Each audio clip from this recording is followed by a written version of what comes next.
அனைவருக்கும் வணக்கம். இன்னைக்கு நான் படிக்க போகிற கதை ராஜநாராயணன் அவர்களின் எழுத மறந்த கதை. இந்த கதையை ராஜநாராயணன் அவர்கள் 25 மே 1959 எழுதியிருக்காங்க. இந்த மாதிரி நிறைய கதைகள் தெரிஞ்சுக்க எல்லாரும் மறக்காமல் நூல்வாசம் சேனலில் சப்ஸ்கிரைப் பண்ணிக்கோங்க. வாங்க கதைக்குள்ளே போகலாம். முன்னொரு காலத்தில் ஒரு ஏழை குடியானவனும் ஒரு ராஜாவும் ஒரே தேசத்தில் வசித்து வந்தார்கள். ஒரு நாள் ராஜாவும் அந்த குடியானவனும் சந்தித்து பேசிக்கொண்டார்கள். குடியானவனாக வாழும் வாழ்க்கை ரொம்பவும் கஷ்டமானது என்றான் குடியானவன். ஒரு ராஜ்யத்தை அரசனாக இருந்து ராஜ்யம் செய்வதுதான் மிகவும் கஷ்டம் என்றான் ராஜா. விவாதம் நீண்டு கொண்டே போனது. கடைசியில் இருவரும் ஒரு ஏற்பாட்டுக்கு வர ஒப்புக்கொண்டார்கள். அதன்படி ராஜா கொஞ்ச நாள் குடியானவனுடைய வீட்டுக்கு போய் குடியானவனாக இருப்பது என்றும், குடியானவன் கொஞ்ச நாள் ராஜாவின் அரண்மனைக்கு போய் ராஜாவாக இருப்பது என்றும் முடிவாயிற்று. அன்று இரவு அரண்மனையில் தூங்கியதைப் போல குடியானவன் தன் வாழ்வில் ஆனந்தமாக தூங்கியதே இல்லை. ஹம்சகாத்துளி மஞ்சத்தில் படுத்திருந்த போது என்ன சொர்க்கம் விடிந்தது கூட தெரியவில்லை. ராணி தாதிகளை படைசூழ கூட்டிட்டு வந்து இசை மீட்டு பாட்டிசைத்து எழுப்பினாள். சொர்க்கம் போல இருந்தது அரண்மனை.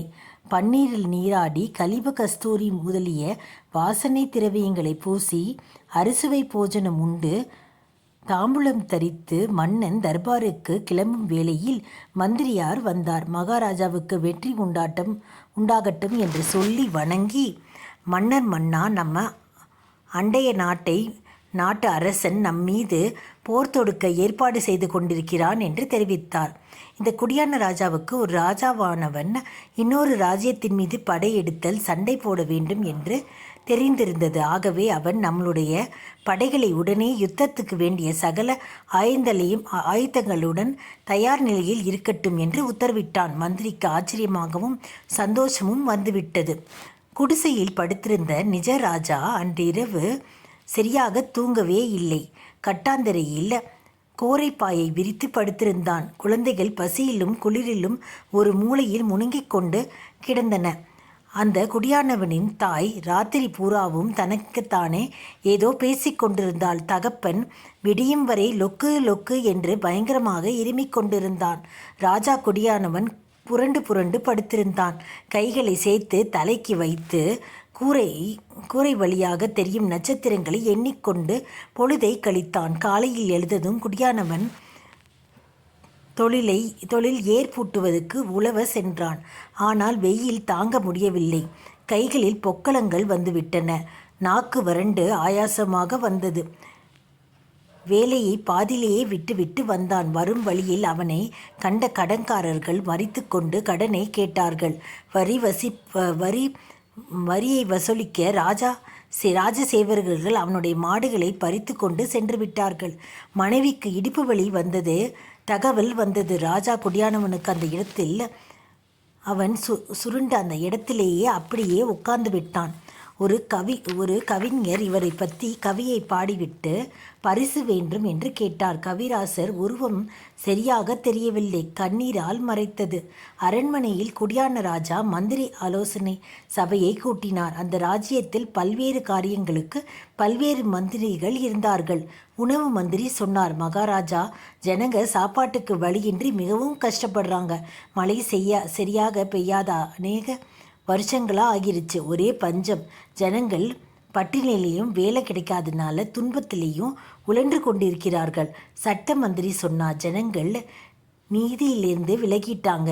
எங்கே பார்த்தாலும் கொலை, திருட்டு, விபச்சாரம் இவைகள்லாம் நிறைய மலிந்து விட்டன.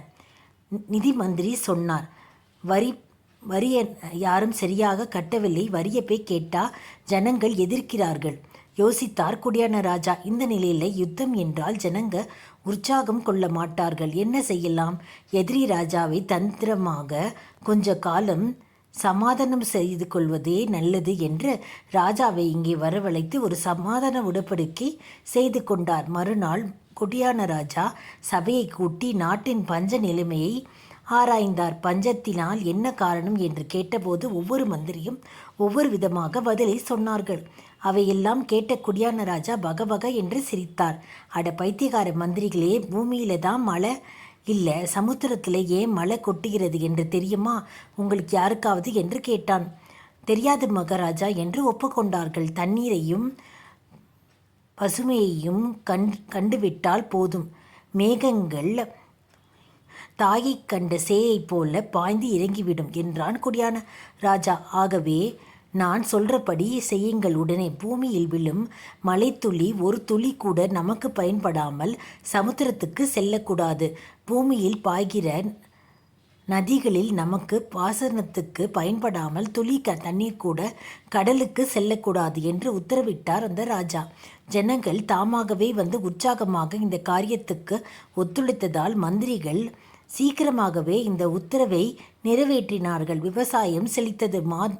மாதம் மும்மாரியாய் மழை பொழிந்தது.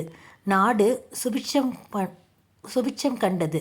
பக்கத்து நாட்டு ராஜாவுக்கு இந்த நாட்டின் மீது படையெடுக்கும் எண்ணம் கடைசி வரை நிறைவேறவே இல்லை. காரணம், அந்த நாட்டின் மக்கள் இந்த நாட்டில் செய்தது போல நம்ம நாட்டில் செய்ய வேண்டும் என்ற கிளர்ச்சி அவருக்கு ஆரம்பித்து விட்டது. இப்பொழுது ஒரு நாள்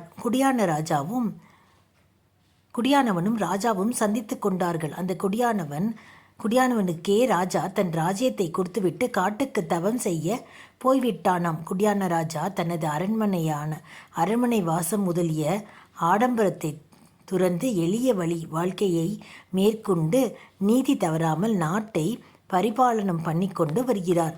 இவ்வளவு நேரம் கேட்ட அனைவருக்கும் நன்றி.